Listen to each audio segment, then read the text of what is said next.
Shalom teman-teman, selamat datang di ibadah remaja pada hari ini, Sabtu 29 Agustus 2020. Sampai saat ini kita masih mengadakan ibadah dalam bentuk online. Saya harap ini semua tidak mengurangi sukacita teman-teman untuk beribadah. Mari dengan penuh sukacita kita mengangkat pujian, ada satu sobatku.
Ibadah ini, sebelum itu kita akan berdoa yang akan dipimpin oleh teman kita Agnes. Kepada Agnes, saya persilakan.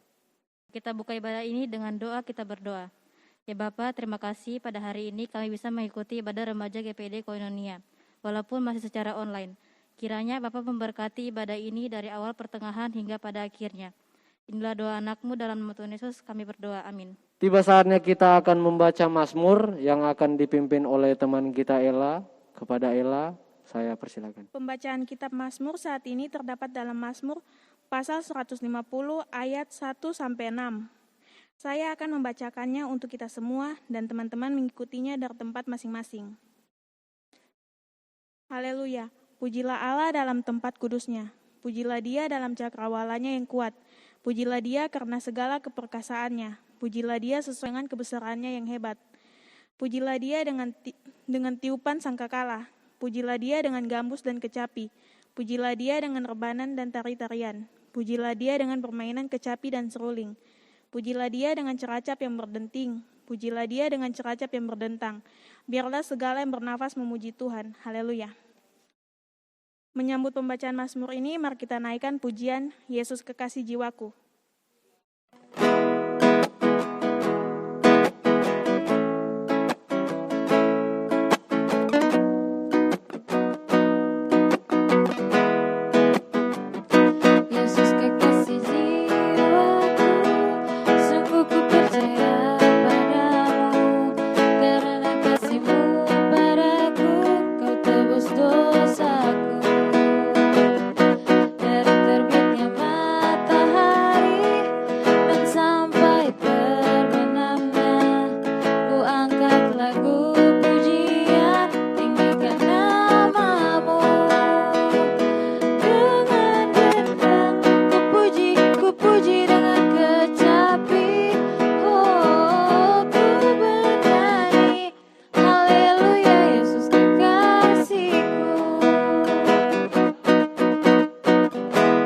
Tiba saatnya kita akan merenungkan firman Tuhan yang akan dipimpin oleh Kanensi Damanik. Sambil menyiapkan diri, mari kita angkat pujian dengan sayapmu.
dikasihi Tuhan, kita akan masuk dalam renungan dan khotbah saat ini.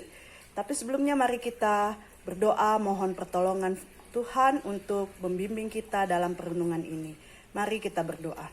Tuhan Yesus yang baik, terima kasih banyak Tuhan untuk perkenan-Mu sehingga kami dapat layak untuk datang beribadah saat ini walaupun hanya melalui video online.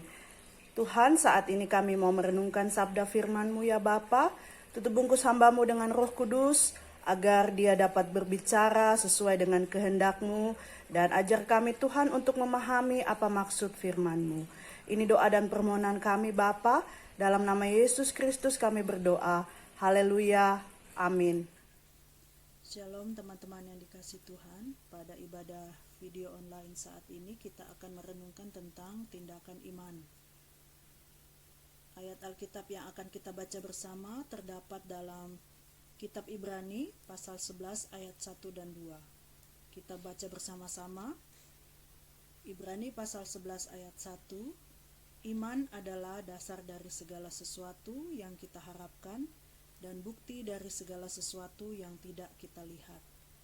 Sedangkan Ibrani pasal 11 ayat 2 berbunyi, sebab oleh imanlah telah diberikan kesaksian kepada nenek moyang kita. Nah, dalam Ibrani pasal 11 ini tidak hanya terdiri dari 2 ayat saja, tetapi sampai 40 ayat yang berisi tentang kesaksian-kesaksian nenek moyang kita, bagaimana mereka mempertahankan imannya kepada Tuhan Allah. Di ayat 3 bercerita tentang bagaimana karena iman kita percaya bahwa segala sesuatu alam semesta ini diciptakan oleh Tuhan. Kemudian dilanjutkan dengan cerita-cerita tokoh-tokoh Alkitab yang mempertahankan imannya kepada Tuhan, bahkan sampai rela mati dibunuh oleh orang-orang yang fasik, yang tidak percaya kepada Tuhan Allah. Diawali dengan kisah Abraham, kemudian ada kisah Daniel di gua singa, kemudian ada dilanjutkan dengan martir-martir lain. Dapat kita baca bersama sampai pada ayat 40. Itu adalah tokoh-tokoh Alkitab di zaman kuno, bagaimana memiliki iman yang kuat dengan diiringi dengan sebuah tindakan. Nah, dan zaman modern atau saat ini kita bisa mendengar sebuah cerita tentang seorang tua yang mengasuh anak-anak di sebuah panti asuhan. Mungkin teman-teman sudah pernah mendengar cerita ini, bagaimana mereka hidup dalam kemiskinan, sebuah panti asuhan yang tidak memiliki apa-apa. Bahkan satu kali dalam satu hari mereka tidak memiliki makanan. Makanan sebiji pun tidak ada, roti, gandum, apapun itu. Tidak ada. Nah, satu hari bapak tua pengasuh anak-anak panti asuhan ini mengumpulkan anak-anak di dalam satu meja makan dengan sikap yang rapi, seolah-olah mereka akan menghadapi makan malam yang besar. Nah, bapak tersebut berkata kepada anak-anak, duduk yang rapi dan mari kita berdoa, kita doakan makanan yang ada di depan kita. Salah satu anak berkata, Bapak, bagaimana kita mau berdoa untuk makanan, sementara makanan ini tidak ada? Nah, bapak tersebut pun berkata kepada anak-anaknya, tenang, Tuhan pasti menyiapkan. Mari kita berdoa dan mengucap syukur. Dan kemudian anak-anak itu pun mungkin karena takut terhadap bapak pengasuhnya, mereka pun berdoa dengan penuh hikmat dan khusyuk sambil mengucap syukur kepada Tuhan, seolah-olah makanan itu sudah ada di depan mereka. Dan ketika membuka mata, ternyata piring yang ada di depan mereka masih tetap kosong. Kemudian bapak tersebut berkata pada anak-anaknya, diam dan tenanglah, Tuhan pasti menyiapkan. Nah, beberapa saat kemudian, tiba-tiba ada seseorang mengetuk pintu. Tok, tok, tok, gitu. Kemudian bapak tersebut menyuruh salah satu anak membuka pintu. Ayo, buka pintunya. Siapakah yang datang? Siapa tahu itu Tuhan memberikan makanan. Salah satu anak menuruti perintah bapak tersebut kemudian membuka pintunya, dan apa yang terjadi? Tak seorang pun di depan pintu itu terlihat. Yang terlihat adalah sekarung gandum dan beberapa buah roti. Dan kiranya itu cukup untuk mereka makan malam ini. Anak-anak tersebut kemudian berteriak kepada bapak pengasuh, "Bapak, lihatlah bahwa makanan ini sudah ada di depan kita dan Tuhan pun menyiapkan semuanya." Dan mereka pun bersorak bersuka cita, dan saat itu juga mereka memperoleh makanan bukan untuk 1 hari saja, tetapi berlimpah dan cukup untuk beberapa minggu. Dan itulah Tuhan menyediakan karena mereka memiliki iman dengan sebuah tindakan yang nyata. Kisah selanjutnya ada di sebuah daerah, seorang yang menantikan hujan. Beberapa bulan di daerah tersebut berlaku musim kemarau, sehingga tanaman mereka menjadi kering, ladang mereka tidak menghasilkan, sawah pun tidak menghasilkan. Nah, kemudian mereka mengundang seorang pendeta untuk mendoakan alam tersebut, mendoakan cuaca supaya turun hujan.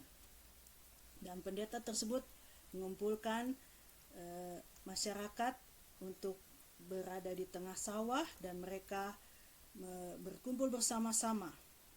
Pendeta tersebut berkata, kalau kita mau berdoa untuk menantikan hujan, bagaimana tindakan kita? Dan ternyata terlihat bahwa tak seorang pun membawa payung, karena mereka pikir hanya cuma berdoa saja. Paling hujannya nanti besok, seperti itu. Tetapi di antara masyarakat tersebut ada satu orang tua yang membawa payung. Pendeta tersebut berkata pada orang tua itu, "Bapak, kenapa Bapak membawa payung?" "Ya, karena saya yakin saat ini kita berdoa untuk turun hujan dan pasti Tuhan akan menurunkan hujan. Makanya saya siap-siap." Kemudian pendeta tersebut tersenyum sambil berkata kepada orang-orang yang ada sekitarnya dan mengatakan, "Lihatlah, Bapak tua ini memiliki iman, dan tidak hanya iman saja tetapi punya tindakan yang nyata." Teman-teman yang dikasihi Tuhan, jika kita berbicara mengenai iman, tentu saja hal tersebut tidak dapat dipisahkan dari tindakan. Kita lihat bersama pada kitab Yakobus pasal 2 ayat 26 menuliskan bahwa iman tanpa perbuatan adalah mati. Nah, beberapa kali Yesus memuji iman orang-orang yang ditemuinya. Contohnya, kisah pada kitab Lukas pasal 7 ayat 50. Setelah wanita berdosa itu meminyaki kaki Yesus dengan minyak wangi, Yesus kemudian mengucapkan, "Imanmu telah menyelamatkan engkau." Teman-teman yang dikasihi Tuhan, penting bagi kita untuk mengerti bahwa iman seseorang dapat terlihat dari tindakan orang tersebut. Kita lihat tadi beberapa cerita bahwa mereka itu memiliki iman, tetapi juga tidak lupa untuk bertindak. Perlu kita garis bawahi bahwa yang Yesus puji bukanlah perbuatan wanita itu, melainkan imannya.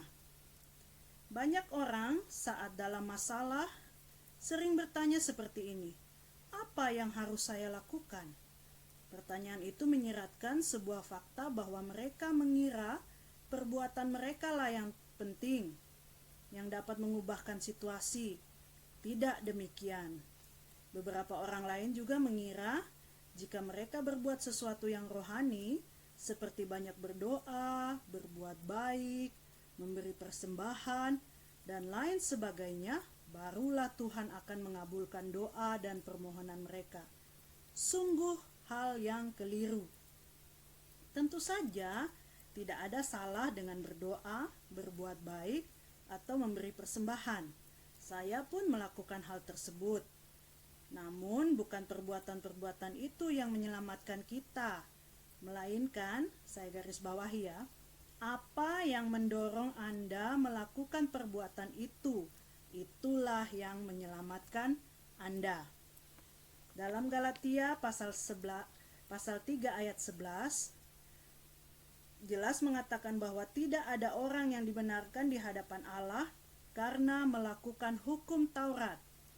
Karena orang yang benar akan hidup oleh iman. Perhatikan, firman Tuhan katakan bukan karena perbuatan, melainkan oleh iman. Mari kita gali lebih dalam supaya kita benar-benar mengerti. Saya ambil contoh tentang persepuluhan. Anggaplah ada 2 orang Kristen yang beribadah di 2 gereja berbeda. Orang pertama mendengar hamba Tuhan berkhotbah di gerejanya. Kalau kamu tidak memberi persepuluhan, kamu mencuri uang Tuhan, kamu menipu Tuhan. Akibatnya, Tuhan akan mengirimkan binatang pelahap untuk menggerogoti berkat di dalam hidup kamu. Setelah mendengar khotbah di atas, karena merasa takut mencuri uang Tuhan, orang pertama kemudian memutuskan untuk memberi persepuluhan. Itu tindakan orang pertama. Nah, sementara orang kedua mendengar khotbah mengenai persepuluhan di gerejanya seperti ini. Tuhan sudah sediakan kelimpahan bagi setiap orang percaya. Ketika kita menabur, Tuhan berjanji melipat gandakan setiap benih kita menjadi 30, 60, dan 100 kali lipat. Jika kita percaya kepada janjinya mengenai kelimpahan, mulailah menabur. Setelah mendengar khotbah itu, karena percaya kepada janji Tuhan, orang kedua itu pun kemudian memutuskan untuk memberi persepuluhan. Sekarang perhatikan, kedua orang di atas melakukan perbuatan yang persis sama, yaitu memberi persepuluhan. Pertanyaan saya, orang mana yang sedang melakukan tindakan iman? Jelas orang yang kedua. Sementara orang yang pertama memberi persepuluhan berdasarkan ketakutan. Itu bukan iman. Anda lihat, bukan apa yang harus saya lakukan. Bukan itu yang penting. Tetapi yang penting adalah apa yang harus saya percaya. Jadi sekali lagi, bukan apa yang harus saya lakukan yang penting, tetapi apa yang harus saya percaya. Itu jauh lebih penting. Anda tidak perlu repot memikirkan yang harus dilakukan, karena pada dasarnya kita semua sudah tahu harus melakukan apa. Yang jadi masalah adalah apa yang mendorong Anda melakukan hal tersebut. Pastikan perbuatan Anda yang lakukan itu timbul karena Anda percaya kepada janji Tuhan. Kalau hal tersebut didorong oleh iman, Yesus katakan, imanmu telah menyelamatkan engkau. Di lain cerita, Yesus berkata, jadilah seperti yang engkau percaya. Supaya mudah mengenalinya, sebuah tindakan iman selalu diiringi oleh perkataan iman. Sekali lagi, sebuah tindakan iman selalu diiringi oleh perkataan iman. Sedangkan tindakan ketakutan selalu diiringi oleh perkataan penuh kekhawatiran dan ketakutan. Nah, ada cerita lagi. Suatu hari ada seorang perwira yang minta kesembuhan kepada Yesus untuk hambanya yang sedang terbaring sakit. Kalau teman-teman mau baca, silakan membaca dari Matius pasal 8 ayat 5-13. Yesus menawarkan diri datang kepada hamba tersebut. Tetapi sang perwira mengatakan, katakan saja sepatah kata, maka hambaku itu akan sembuh. Jadi perwira tersebut yakin sekali dengan sepatah kata dari Tuhan, itu akan menyembuhkan hambanya, walaupun hamba itu jauh dari depan Tuhan Yesus. Hal yang sama juga terjadi pada wanita yang sakit perdarahan selama 12 tahun. Dapat kita baca pada Markus pasal 5 ayat 25-34. Bersamaan dengan tindakannya mendekati dan menjamah jubah Yesus, wanita ini berkata dalam hatinya, asal ku jamah saja jubahnya, aku akan sembuh. Kalau tadi perwira itu berkata, biarpun Tuhan Yesus jauh, pasti hambanya sembuh. Kalau perempuan ini merasa tidak usah bersentuhan langsung dengan Tuhan Yesus, bajunya saja biar dekat, atau bahkan mungkin kena angin kibasan bajunya saja saya pasti sembuh. Dan itu merupakan tindakan iman yang besar. Anda lihat, perkataan dan tindakan iman selalu berjalan bergandengan. Jadi, jangan kita berkata bahwa kita beriman, tetapi kalau kita tidak memiliki perbuatan iman itu, sia-sialah iman kita. Nah, jadi apa itu tindakan iman? Tindakan yang Anda lakukan karena Anda percaya kepada janji Tuhan, itulah tindakan iman. Anda bisa memeriksa hidup Anda dengan mudah. Apakah tindakan, perbuatan, atau keputusan yang Anda lakukan didasarkan karena Anda memegang janji Tuhan, atau karena ketakutan dan kekhawatiran? Dengan kata lain, saya ingin menegaskan, untuk melakukan sebuah tindakan iman, Anda perlu tahu kebenaran firman Tuhan. Anda perlu tahu janji Tuhan. Tindakan iman bukanlah tindakan yang dilakukan karena nekat, sok berani, atau tanpa pertimbangan. Melainkan sebuah tindakan yang lahir akibat Anda membaca, merenungkan, lalu memutuskan untuk percaya kepada Yesus dan janjinya.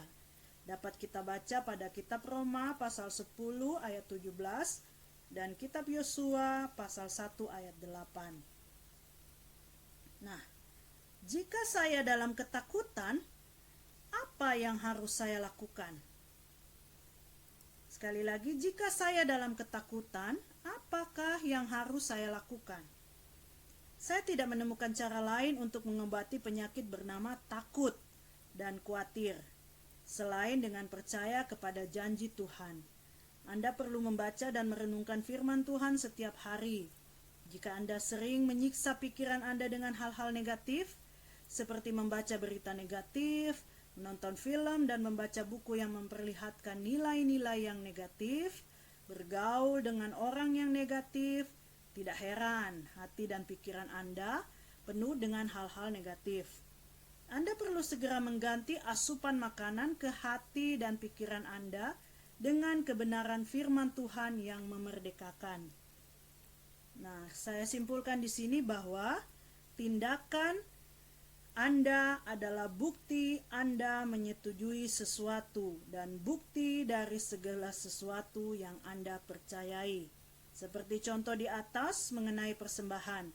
Jika tindakan Anda adalah takut memberi karena takut kekurangan, berarti Anda sedang mempercayai situasi dan kondisi lebih dari janji Tuhan. Atau dengan kata lain, Anda setuju bahwa situasi dan kondisi tersebut adalah bagian Anda. Sebaiknya, ketika Anda memberi, itu adalah bentuk Anda lebih mempercayai janji Tuhan dibanding situasi dan kondisi yang Anda alami. Itulah tindakan iman. Tindakan iman membuat Anda menjadi jauh ke depan. Sekali lagi, tindakan iman membuat Anda melihat jauh ke depan kepada janji Tuhan, kepada apa yang Anda harapkan, melampaui situasi dan kondisi yang sedang Anda alami. Teman-teman yang dikasihi Tuhan, sebagai pelajar, sebagai remaja Kristen, mari jangan hanya kita berkata bahwa kita memiliki iman yang kuat kepada Tuhan Yesus, tetapi mari kita hidupkan iman itu dengan tindakan dan perbuatan kita sesuai dengan apa yang kita imani. Demikianlah renungan saat ini. Tuhan Yesus memberkati. Amin.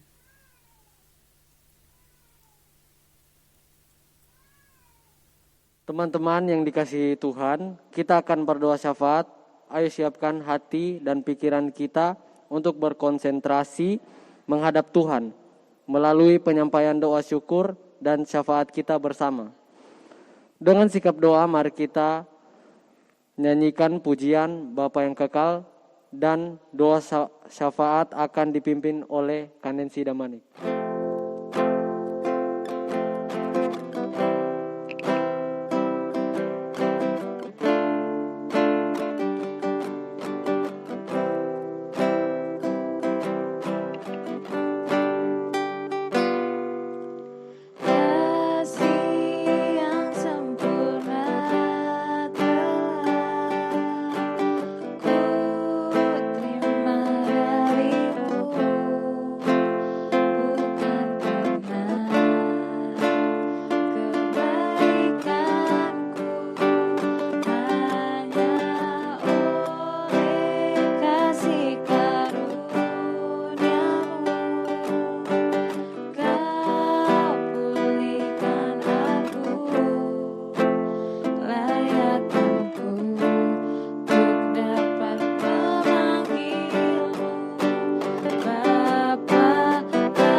Teman-teman yang dikasihi Tuhan, kita akan masuk dalam doa syafaat. Mari sama-sama mempersiapkan hati dan pikiran kita untuk berkonsentrasi, berdoa menghadap Tuhan, menyatakan syukur dan permohonan kita kepadanya. Mari kita satu dalam doa. Tuhan Yesus yang baik, terima kasih banyak Tuhan, karena berkat dan anugerah-Mu, Engkau layakkan kami untuk ada sampai saat ini. Terima kasih banyak Tuhan penyertaan-Mu selama 1 minggu ini Bapa, ketika kami melakukan aktivitas kami, baik belajar di rumah maupun bermain dan bersama orang tua serta keluarga kami. Dan kami merasakan bahwa Tuhan begitu baik bagi kami. Anugerah-Mu serta kasih sayang-Mu sungguh nyata dalam kehidupan kami. Tuhan Yesus, Engkau mau melihat Bapa ketika kami merasakan berkat-Mu, kami seringkali lupa bahwa kami ini dikasihi oleh-Mu. Kadang kami berbuat hal-hal yang di luar kehendak-Mu ya Bapa, berbuat dosa yang sebenarnya kami tahu itu adalah satu kesalahan, tetapi kami sengaja berbuatnya Bapa. Tuhan ampuni kami Bapa, layakkan kami sebagai anak-anak remaja-Mu untuk belajar lebih lagi untuk berbuat yang sesuai dengan kehendak-Mu ya Bapa, supaya kami dapat menjadi anak-anak yang lebih mengasihi-Mu dan dikasihi oleh-Mu saja ya Bapa. Terima kasih banyak Tuhan untuk semuanya. Terima kasih juga kami sampaikan kepadamu Tuhan, karena kasih sayang-Mu Engkau melayakkan kami untuk dapat membuat video ibadah ini ya Bapa. Dan rencana video ibadah ini adalah ibadah dalam bentuk online yang terakhir untuk saat ini Bapa. Rencana kami akan mengadakan ibadah langsung di gereja Tuhan, dan kami akan berusaha untuk melakukan protokol kesehatan sesuai dengan anjuran pemerintah. Ajar kami Tuhan untuk lebih sungguh-sungguh lagi melakukan apa yang sesuai kehendak-Mu Bapa. Dalam ibadah kami nanti tidak akan banyak bermain Tuhan, tetapi sungguh-sungguh memuji dan membesarkan nama-Mu. Terima kasih banyak Tuhan untuk rencana ini ya Bapa, kami serahkan semuanya hanya dalam tangan-Mu.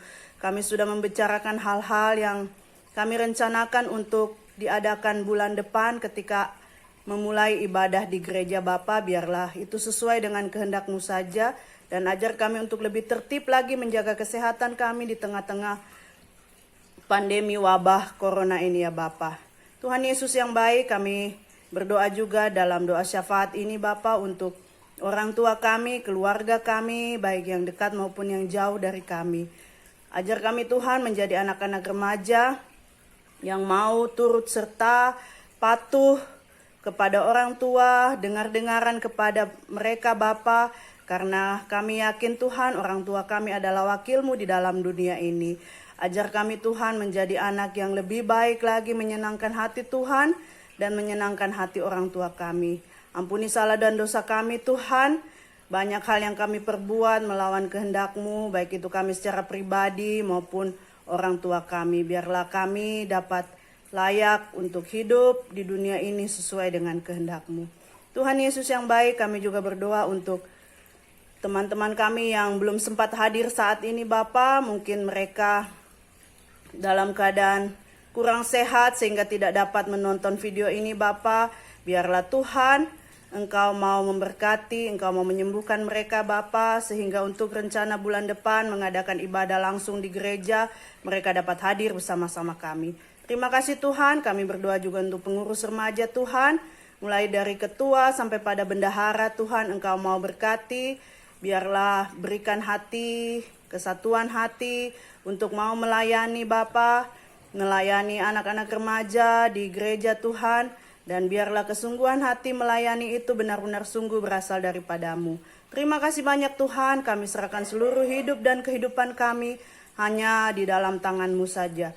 Ini doa dan permohonan kami ya Bapa, yang selalu kami bawa di dalam nama Tuhan Yesus, yang sudah mengajarkan doa Bapa kami kepada kami. Bapa kami yang di surga, dikuduskanlah nama-Mu, datanglah kerajaan-Mu, jadilah kehendak-Mu di bumi seperti di surga. Berikanlah kami pada hari ini makanan kami yang secukupnya, dan ampunilah kami akan kesalahan kami, seperti kami juga mengampuni orang yang bersalah kepada kami. Dan janganlah membawa kami ke dalam pencobaan, tetapi lepaskanlah kami daripada yang jahat. Karena Engkau yang punya kerajaan dan kuasa dan kemuliaan sampai selama-lamanya. Amin. Teman-teman, ibadah kita telah berakhir. Tetap dengarkan dan lakukanlah firman Tuhan dalam hidup kita. Rajin berdoa dan taat kepada kedua orang tua. Sebagai lagu penutup, kita nyanyikan pujian Tiap Langkahku.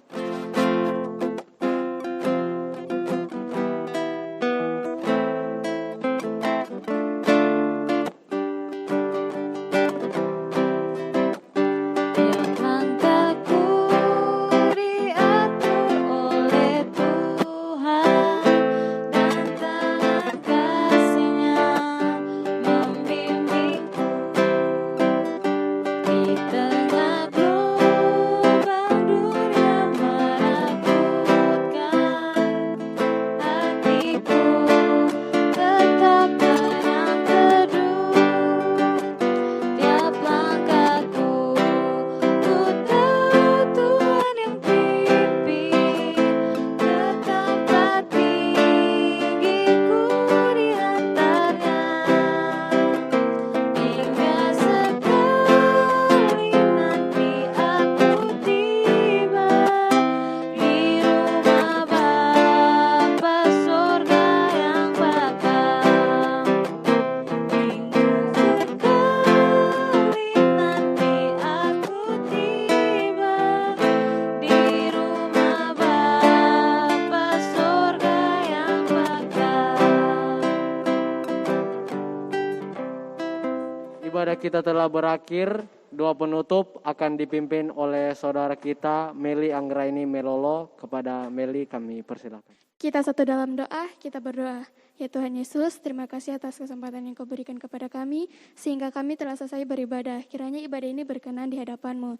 Hanya ini doa kami, dalam nama Tuhan Yesus kami berdoa. Haleluya, amin. Saatnya kita memasuki ruang organisasi yang berisi penyampaian penting yang akan disampaikan oleh Saudara Jos. Kepada Saudara Jos dipersilakan.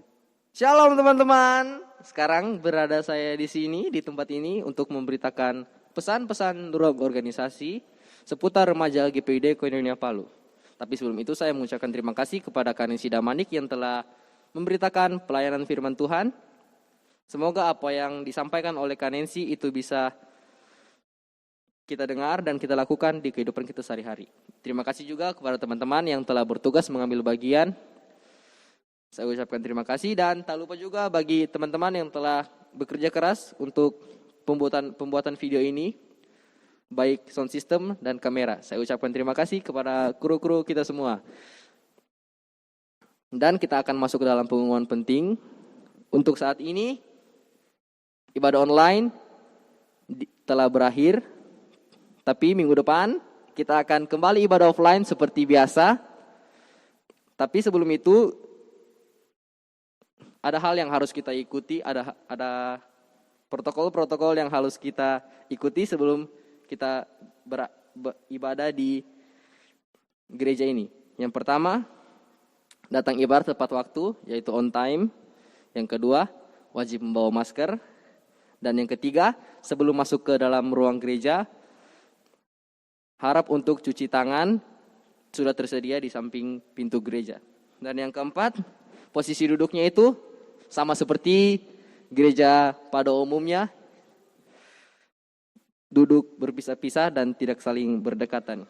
Dan yang kelima, wajib membawa Alkitab buku. Dan yang terakhir, habis ibadah selesai, tidak ada lagi teman-teman yang masih berada di halaman gereja atau istilahnya nongkrong. Anak-anak sekarang nongkrong, jadi tidak ada lagi nongkrong-nongkrong. Ya, sekian dari pesan ruang organisasi. Saya Joshua Yonatan Jordi. Shalom.